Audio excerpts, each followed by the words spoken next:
Back when I was in high school and college, I was quite hefty, weighing around 250 pounds, earning the title of the biggest guy on the football team.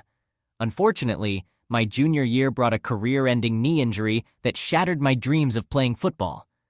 With that door closed, I shifted my focus to academics, pursued a degree in accounting, and never looked back. I go by the name James, and I'm an accountant. Life was pretty good overall. As you can imagine, I raked in a substantial income, owned a lovely home, and had a beautiful, loving wife named Sarah. So, what's the catch, you ask? Well, remember my weight from high school and college? At 35 years old, I found myself in the prime of life, but tipping the scales at nearly 430 pounds. It was a ticking time bomb, a heart attack waiting to happen. Lately, Sarah had been urging me to address my weight issue, applying pressure for a change. Mostly, I half-heartedly attempted the suggestions she offered. None of the fitness regimens or diets seemed to work, and I tried them all. I drastically cut my carb intake, only to replace those calories with more meat, but the pounds kept piling on. At one point, I was consuming the equivalent of a cow's worth of food in a day. It got so bad that I would have been better off sticking with carbs. On top of that, the excessive red meat consumption caused my blood pressure to skyrocket. Then, one night, everything took a turn. While Sarah and I were being intimate, I suddenly gave out and collapsed on top of her. It became nearly impossible for her to breathe with my weight pressing down, and things went downhill from there. Our argument about my weight, a recurring issue, escalated. Finally, Sarah made it clear that we wouldn't be having any intimacy until I shed at least 50 pounds. I left the room that night and spent it in the guest bedroom. The next morning I left for work early, hoping that things would blow over by the time I returned home. However, that was not the case. Sarah had gone online and found a weight loss boot camp for me. She believed it would be the best solution, tired of being married to the heaviest guy in the neighborhood, as it had become embarrassing for her. I examined the brochure she printed from the internet and decided to make the call. I immediately made the payment and arranged to leave for the camp as soon as possible. When Sarah asked if I was genuinely going through with it, I didn't respond. Instead, I headed to the bedroom to start packing my clothes and a few essentials. "Losing weight will be fantastic for you, James. You'll be healthier and feel so much better," she said. "The month will fly by in no time. I'll call you daily," she assured me. As I headed towards the guest room, she inquired, "We're not mad at each other. It's done. Why are you sleeping in there?" I responded, "But you mentioned we wouldn't sleep together again until I shed those 5 pounds. She clarified, "I said we wouldn't be intimate again until you lost it." She continued, "Anyway, I didn't really mean it. I was just upset." I believe she recognized how deeply she had hurt me and was attempting to make amends. Nevertheless, taking a break from home seemed like a good idea at the time. In the following days, I informed my workplace that I'd be traveling to focus on self-improvement while working remotely, assuring them that my performance would not be affected. On the scheduled day of departure, I hopped in my car and drove to the airport. I flew to Toussaint, embraced the arid desert heat, and began my stint at the camp. During the initial 3 weeks at the camp, I adhered to my usual fitness routine. Most of the first week was spent setting up my internet and computer systems for remote work. In the second week, I started observing camp activities, although I didn't actively participate. I merely watched and occasionally chuckled at some of their expectations. As for the meals, I treated the camp-provided food as an appetizer, ordering pizzas or burgers for delivery. The delivery personnel even learned that for a better tip, they should meet me on the access road used by the campers for jogging. I would then enjoy my meal at the picnic tables before returning to camp. So, after nearly 3 weeks at the camp, how much weight had I lost? I had actually gained 6 pounds, which meant I was 6 pounds heavier than when I had arrived. However, that all changed a few days later when I received a message from an old friend, Steve. Steve had recently navigated a messy divorce just over a year ago and was in the process of rebuilding his life. He wasn't actively seeking another wife at the moment. He simply wanted to have some fun and enjoy life for a while. He sent me a text, sharing that he had recently been on a date at a nightclub with a woman who was considerably younger and more adventurous than him. Moreover, he believed he had spotted Sarah at the same club, accompanied by another man. Intrigued, he approached them to confirm his suspicion, and indeed, it was her. She was out with an unfamiliar guy who was openly affectionate with her.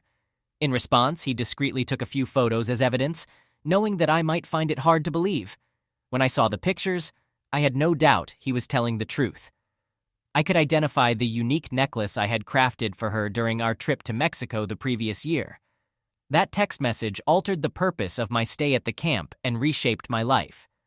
The following day, I took time to reflect on my life and contemplated the changes I needed to make.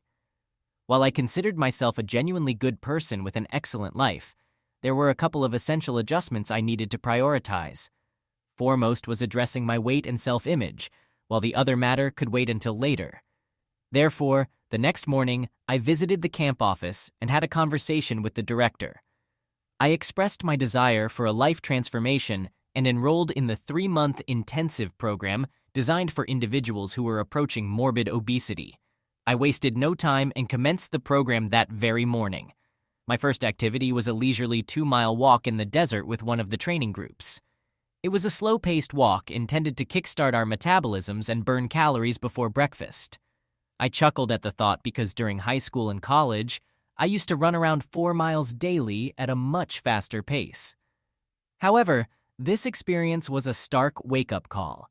It reminded me of how far I had declined and that I was no longer the toned and athletic football player from my past. I struggled to complete the 2 miles, and towards the end, I couldn't maintain the pace. I received encouragement from a couple of 50-year-old women who passed me and praised my efforts. Upon my return to camp, I was drenched in sweat and had difficulty walking. My old football injury in my knee flared up. As I entered the cafeteria, some of the friends I had made at the camp called me over, surprised to see me in such a sweaty state. They were like me in a similar situation and had their own struggles. Despite their friendly gestures, I chose to sit alone at a small table in the back.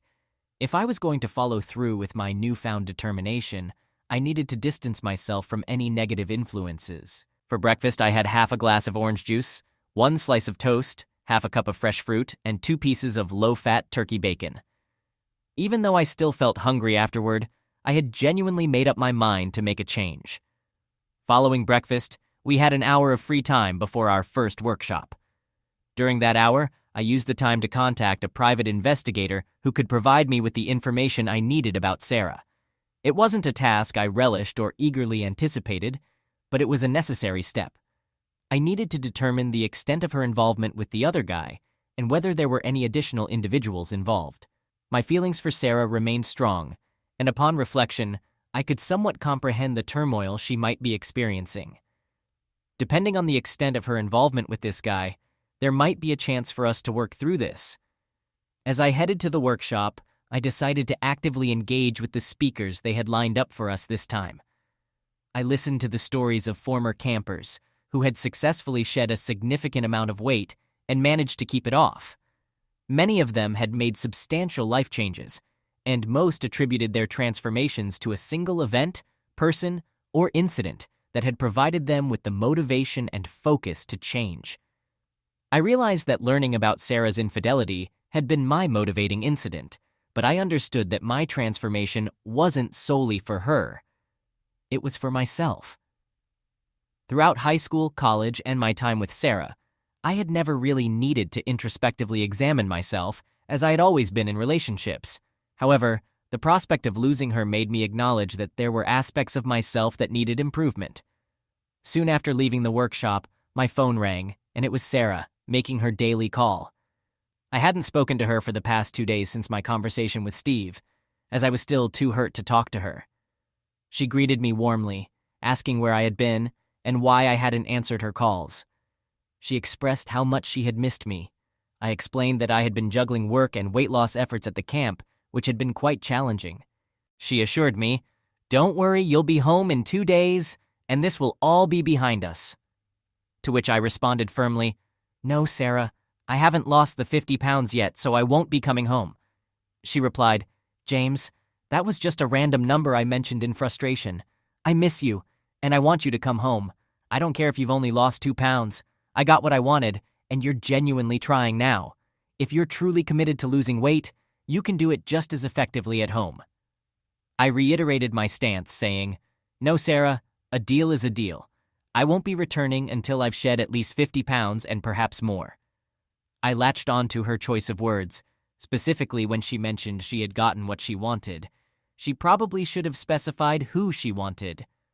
Despite my determination, she continued, "Don't be so stubborn. You can continue your weight loss journey at home. Moreover, I've been reflecting on some things, and I genuinely want you to come back home." I firmly stated, "Sarah, my decision is final. Balancing work and my weight loss journey here is quite challenging, requiring complete immersion in this lifestyle. As a result, we may need to reduce our frequency of communication until I've completed this process. I'm doing this for both of us because I don't want you to feel embarrassed because of me any longer. I now understand how difficult it must have been for you, having an overweight admirer following you around all this time just because he loves you." In response, she said, "I shouldn't have said that, I was just angry." I ended the phone call, changed into sweatpants and a sweatshirt, preparing for our morning exercise class. Upon arriving at the gym, I decided to take a different approach. Instead of hiding in the back, I positioned myself in the front row. The trainer for that day was Debbie, known for her no-nonsense approach. We had never exchanged a single word since my arrival, and I had caught her giving me disapproving looks a few times. Even as I stood in the front row, her gaze seemed to convey a desire to push me to the back with just the force of her stare. We began with stretching and reaching exercises. I struggled not only to touch my toes but even my knees, despite my sincere efforts. Surprisingly, I was already sweating profusely before we had even begun the actual exercises during the warm-up session. The humiliation commenced. We began with light leg lifts, aiming to lift our knees to waist height. By the time we finished, I was drenched in sweat, and Debbie had a mischievous glint in her eyes and a wicked smirk on her face. We proceeded to arm lifts, and she pushed us to the point where I couldn't raise my arms any higher, although I persevered. More embarrassment awaited us as we got down on the mat. In my prime, I could bench press over 200 pounds, but that day I couldn't manage a single push-up. I barely completed one while standing, only to collapse immediately afterward. Debbie's satisfied expression followed me as I left the gym. Afterward, I took a shower before lunch. During the break, I visited the clinic to have my knee examined. It turned out to be a minor strain, and they wrapped it up for me. The morning's exertion had pushed the muscles around the joint further than they had been in a while. The doctor advised icing it for a couple of days, assuring me it would be fine. I could still walk on it the next day, but he cautioned against overdoing it. This routine continued for the next week. I stuck to the provided meals, avoiding desserts, and only indulging in snacks when absolutely necessary. The initial 5 days were incredibly challenging. I knew I had become the subject of jokes and laughter, but after spending 3 weeks at the camp, I felt it was well-deserved. At the end of my first week of dedicated effort, I had shed 8 pounds. Additionally, I received my first report from the private investigator during that same week. He provided me with photographs. Some were taken at a restaurant where Sarah had dined with the guy, and he even had a recorded conversation featuring her. Naturally, there were also pictures of her entering a motel room with him, along with details about how long they stayed there. Their intentions were glaringly obvious. Interestingly, the act of her being intimate with him didn't wound me as deeply as overhearing some of the disparaging remarks she made about me behind my back. The guy had inquired about what finally led her to give him a chance after his persistent pursuit for months. Surprisingly, I hadn't heard anything about this from her, indicating she had been keeping secrets for an extended period. Apparently, she had known this guy since her college days, but their involvement had only recently begun. She confided in him that she was weary and embarrassed by me, claiming I was too out of shape to satisfy her anymore. Consequently, she had sent me off to camp in order to explore a relationship with a more suitable partner. She also asked him how he managed to conceal their affair from his wife. He revealed that, like her, he held the dominant role in his marriage, and his wife obediently followed his lead without questioning him. This revelation hurt me deeply, leading me to conclude that there was nothing left to salvage in our marriage. My decision was made. In the second week of my intensive training, I stepped up the pace during morning walks. In the afternoons, I began swimming laps or walking in the pool. I also engaged in skill-building activities such as archery and fencing. I needed to acquire some hobbies to occupy my time once I left the camp. Additionally, I retained the services of a skilled divorce attorney, explaining the situation and how I had uncovered it. I arranged for him to receive reports from the private investigator to stay informed of any developments. I instructed him to prepare the necessary documents for the divorce proceedings, even though I had yet to determine the exact end date. At the conclusion of my initial month of intensive training, I felt like a different person, or at least closer to the man I used to be. I had shed nearly 40 pounds, and my overall well-being had improved significantly. My daily routine had undergone a transformation. I began rising earlier and replaced the morning walk with a 3-mile jog. While I continued attending Debbie's exercise class, her attitude toward me seemed to have changed. She no longer looked down on me and had even started to greet me with a smile each morning. The most surprising moment came when, during a set of 15 push-ups, I encountered an unexpected weight on my back after completing the 10th push-up. Despite the added resistance from Debbie pushing down on my back, I managed to squeeze out another push-up. I also managed to handle most of my work responsibilities from the camp. During my daily meditation sessions, I shifted my focus from motivating myself to lose weight to evaluating my relationships with friends and associates. It dawned on me that many of them had not been laughing with me about my weight for quite some time. They had actually been laughing at me. By the 6th week, my weight had hit a plateau. Although the pounds were still coming off, the rate had slowed considerably. I had lost just over 60 pounds, but I was no longer able to maintain the rapid 1 to 1.5 pounds per day I had initially achieved. Recalling my coach's strategy from school, increasing the intensity when out of shape, I incorporated a second, more demanding run into my daily schedule. Despite my knee issues and advancing age preventing me from running as I did in college, I found enjoyment in it and gradually extended my distance each day. Sometimes, if I still had the energy, I would head to the gym after my run to lift weights. Even then, I exercised caution and relied on my memory of my past athletic accomplishments to guide me. Initially, it was quite embarrassing. After boasting about bench pressing over 200 pounds for years, I found myself struggling to lift even 100 pounds. Another surprising aspect was the inconsistency of my progress. I managed to push my bench press to 100 pounds, only to struggle and be unable to lift it again for over a week. My leg strength was notably weak due to my knee injury, preventing me from doing squats and several other demanding leg exercises. The same limitation applied to exercises targeting my back, especially those requiring a standing position, hindered by my weakened knee joint. However, I gradually improved, although the emotional pain in my heart persisted. One evening, while attempting to lift 170 pounds, the first repetition went relatively smoothly. The second repetition proved challenging, and despite common sense advising against a third attempt, my emotional state clouded my judgment. During the ascent, the bar suddenly felt significantly heavier, and I couldn't manage to push it up any further. Desperately exerting all my strength, I contemplated escaping from beneath the bar when someone grabbed it and helped lift it back onto its supports. James, who had come to my aid, remarked, "Well, that was quite a brilliant move, Devi. You struggled with the second rep, so what made you think you could handle another? Were you aware that being alone in the weight room violates camp policy? Do you grasp the reason now?" I replied, "I apologize, Devi. It won't occur again, and thank you for rescuing me. I understand it's just another opportunity for you to poke fun, so enjoy regaling everyone with how you had to assist the out-of-shape guy again." After that, I left the weight room. If Debbie had any further admonishments or grievances, she kept them to herself and let me depart without further comment. The following day, after breakfast, I started exploring alternative exercise options, looking for a different workout group aside from Kajoy's. I noticed a yoga class, a Pilates group, and a step aerobics class, which appeared enjoyable and had more women than men. As I was about to join the step aerobics class, I heard a voice behind me. "I'd be genuinely disappointed if you entered there, James." Turning around, I saw Debbie standing there. She was dressed in her usual class attire, and her gaze was fixed on me. "Why don't you attend my class today like you usually do?" she suggested. "Afterward, I'd like to have a conversation with you. You can do as you please tomorrow." "Okay," I agreed. She extended her petite hand and I nodded before taking it.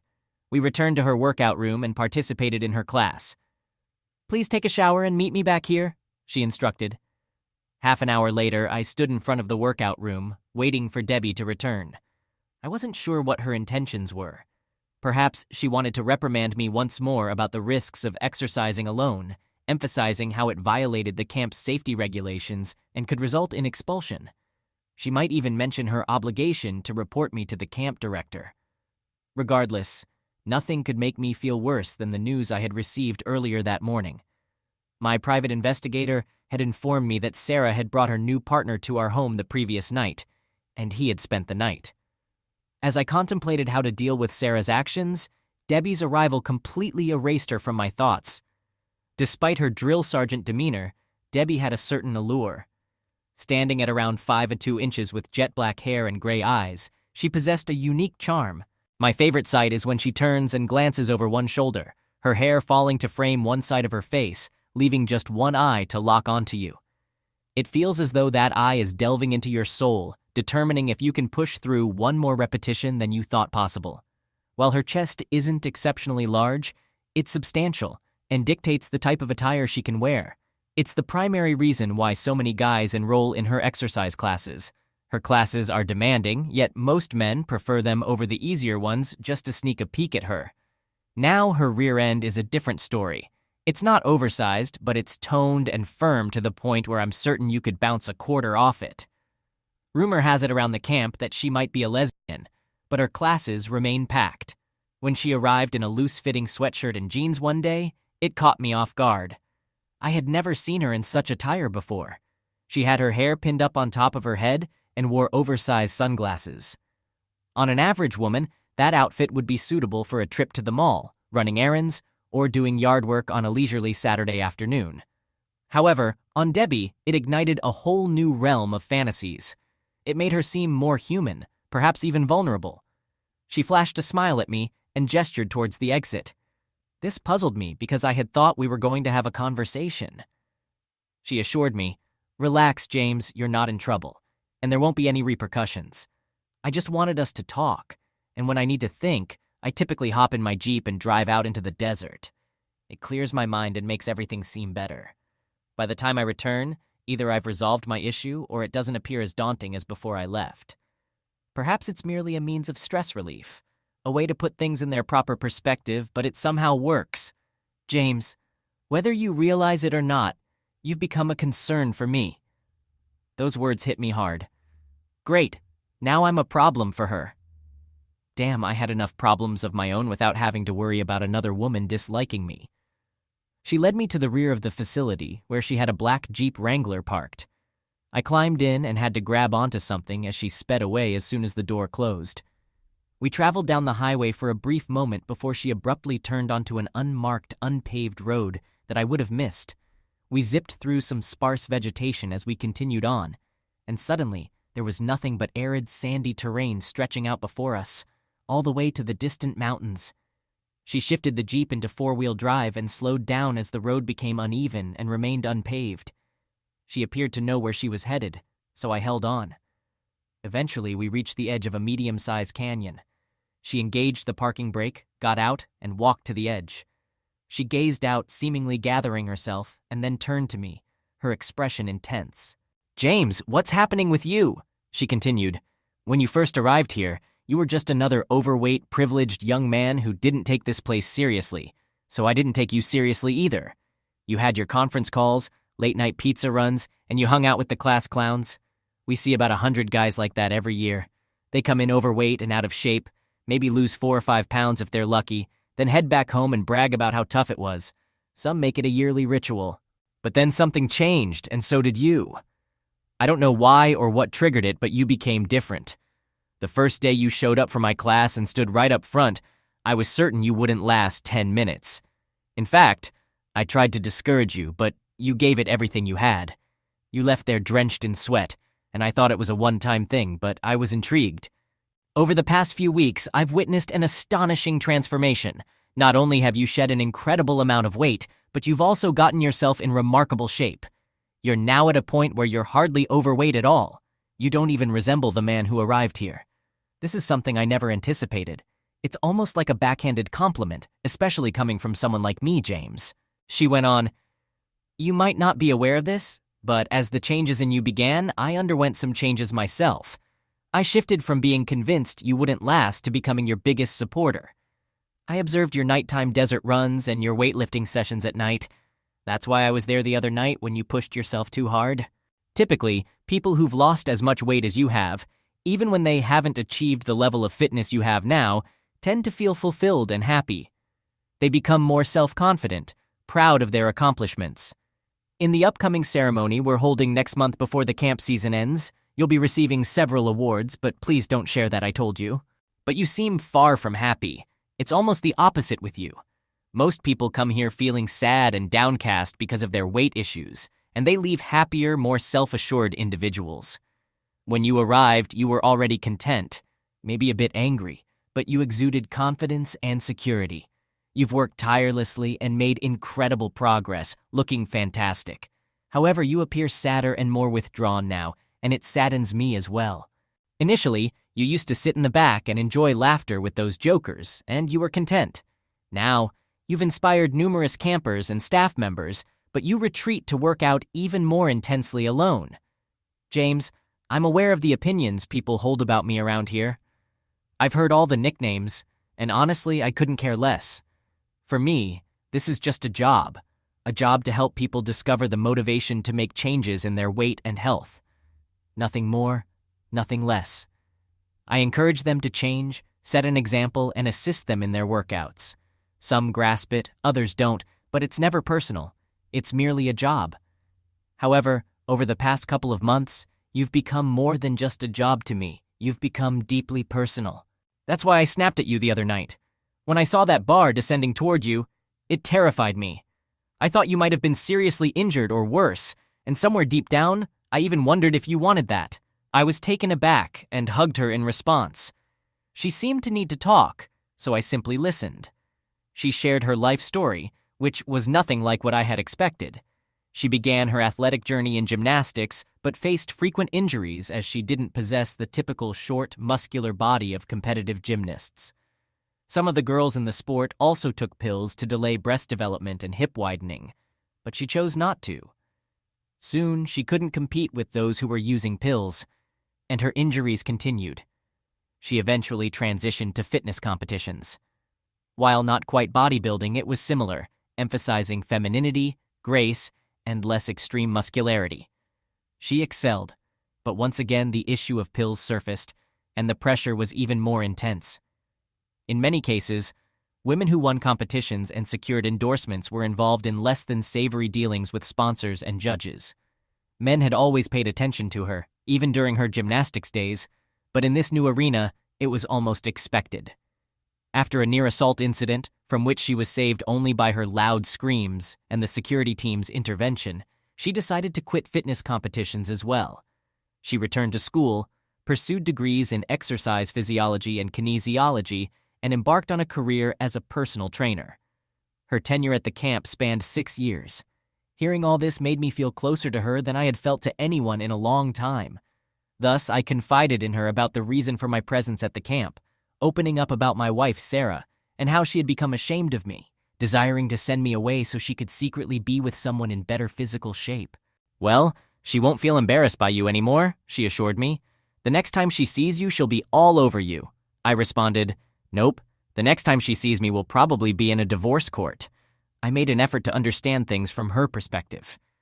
I acknowledged that I had allowed myself to deteriorate physically, and she was right to expect me to take better care of myself. However, the way she handled it and the hurtful things she said about me had deeply wounded me, leading me to question whether she truly cared for me. Yet her infidelity was the last straw and a deal-breaker. While I might have eventually forgiven the other issues, I would never be able to trust her again. That night marked a turning point, and thereafter I continued attending Debbie's class every day, but she pushed me even harder. Many of the guys were envious as I did push-ups with Debbie on my back. Occasionally, she joined me for nighttime runs. Our relationship never ventured beyond the bounds of friendship, but at times, her gaze sent tingles down my spine. Back at home, the situation was deteriorating. According to the private investigator's report, Sarah had terminated her affair with her college friend, who seemed solely interested in a physical relationship. He had practically been living in my house, spending several days a week there, causing even his own wife to voice her discontent. The breaking point had come when he and Sarah started quarreling. She was attempting to end their involvement because the initial excitement had faded, but he was reluctant to let her go. Sarah began calling me more frequently to inquire about my return home. Her messages were filled with expressions of longing and love. Since the camp would be closing for about a month at the end of the season, I knew I would have to return home soon. Debbie and I went shopping because I needed a new wardrobe. Having shed nearly 140 pounds, none of my old clothes fit me anymore. While I was shopping, I came across something I had always dreamed of, but thought I could never have. A vibrant red 2009 Mustang GT displayed at a car lot across from the mall. Intrigued, I ventured onto the lot and inspected the car closely. The door was open, so I sat down inside. I was taken aback by the contrast from over 100 pounds ago when I struggled to fit into my old car. Now, I could easily slide in and out of this car that I had grown to love. I sought out a salesman and initiated the paperwork. Once he checked my credit and I arranged a transfer from my account, I drove away from the lot in my new acquisition, while Debbie trailed behind me in her Jeep.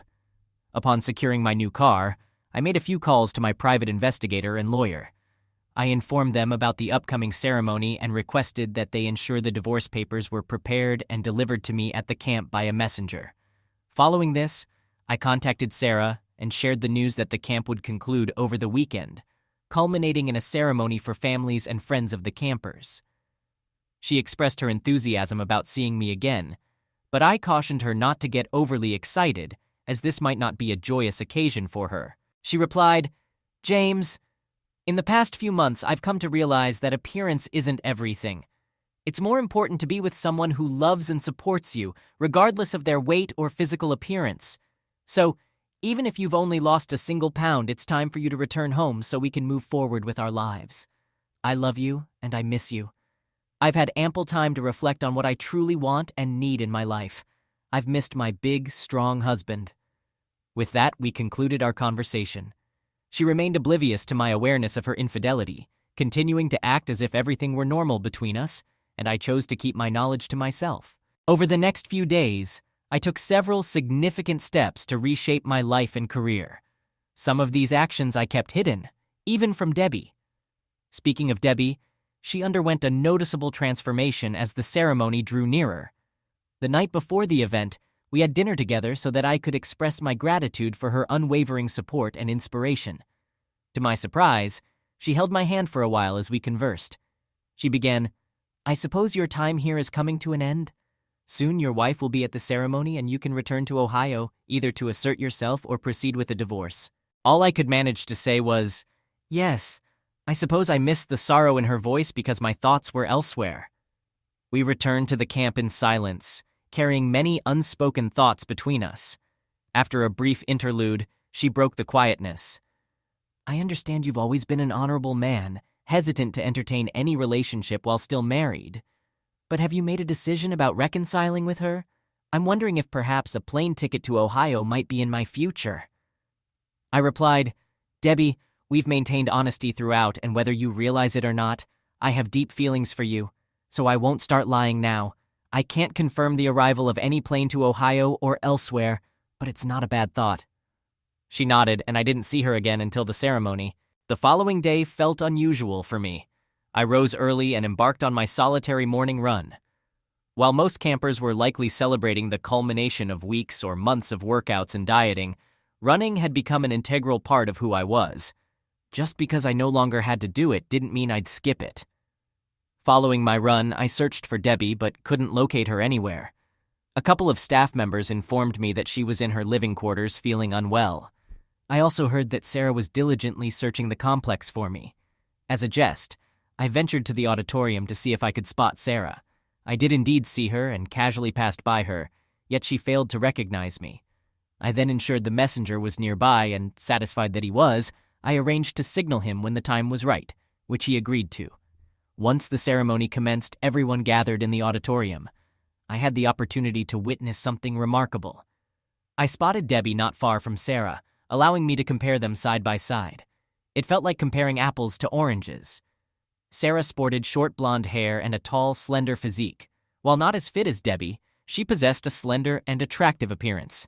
Debbie, on the other hand, radiated breathtaking beauty but was shorter in stature. Debbie engaged in conversation with someone, seemingly discussing me, and Sarah overheard. Her reaction was intense as she stormed away from the table and took a seat. When she noticed me looking at her and offered a smile, she turned her head away, and I chuckled.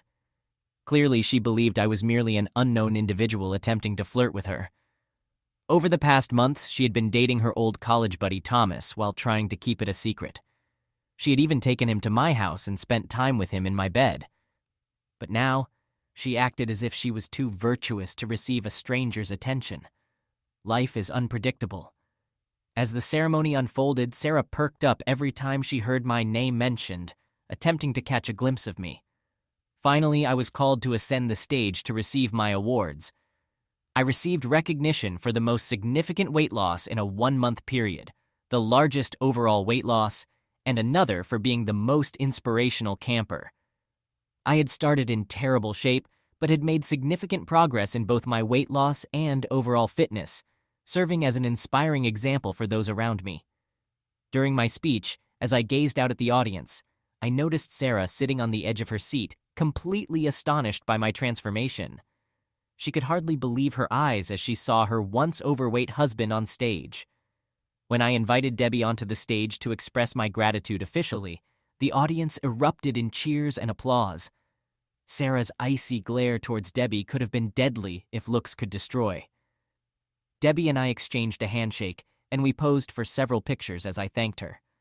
After the director's closing remarks, everyone adjourned for the dinner that followed the ceremony. Minutes after most of the guests had left the room, Sarah approached Debbie and me in a furious manner. She began by saying, "No wonder you wanted to stay up there for so long. You just wanted to parade this woman around, rubbing it in my face."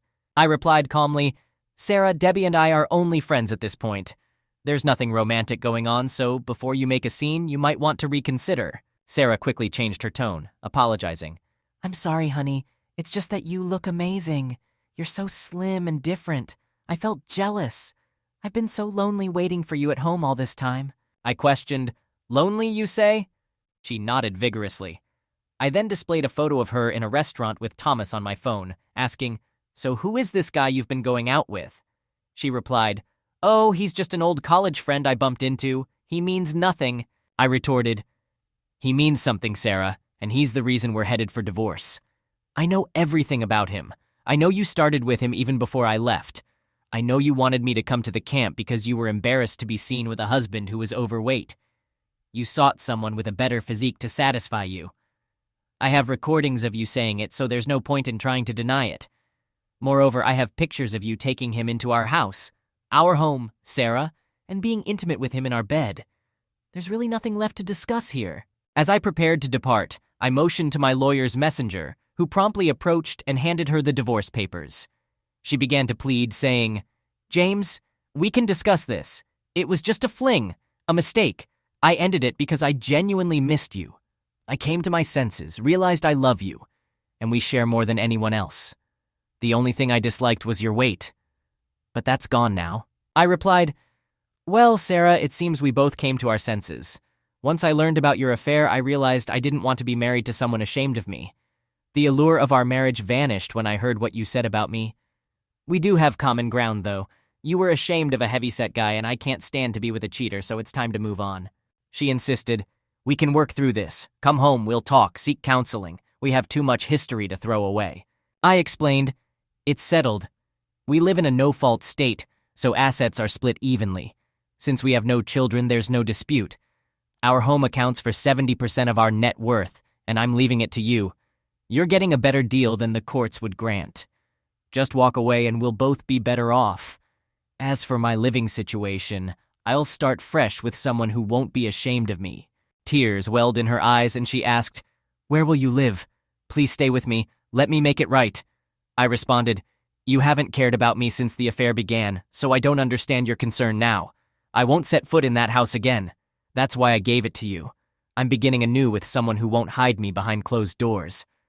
I shed over 140 pounds here, but you lost a husband who would have loved you forever, a wonderful home, and the family we could have had, all for a fling. My weight was just an excuse. If you ask me, you're the real victor." With those words, I walked away, leaving her behind. Our only contact after that was through our lawyers until the divorce was finalized. I did receive a call from her father, who inquired about visiting to reconcile. I shared the details of our breakup and her actions, offering to provide proof through pictures, audio, or video. Upon hearing this, he simply wished me a good life, and I graciously accepted his advice. The divorce proceeded smoothly without any trouble from Sarah. We occasionally kept in touch, but nothing significant. Eventually, Debbie and I acted on our feelings and became a couple. We now lead a happy life, with family, friends, and colleagues astonished by my transformation in both body and life. They adore Debbie and often tell me I made the right choice. I'm grateful we found each other. Sarah sold our house and moved in with her parents, eventually finding a new partner and gaining weight. I sent her a brochure for the fitness boot camp I attended, not to gloat, but genuinely trying to help, as it had worked for me. I even offered to cover the cost. After all, if she hadn't been embarrassed by me, I would never have met Debbie. Regrettably, she declined. In the end, it appears everyone found their own happiness. Thanks for listening. Please like, share, and subscribe to the channel for more stories like this. Take care.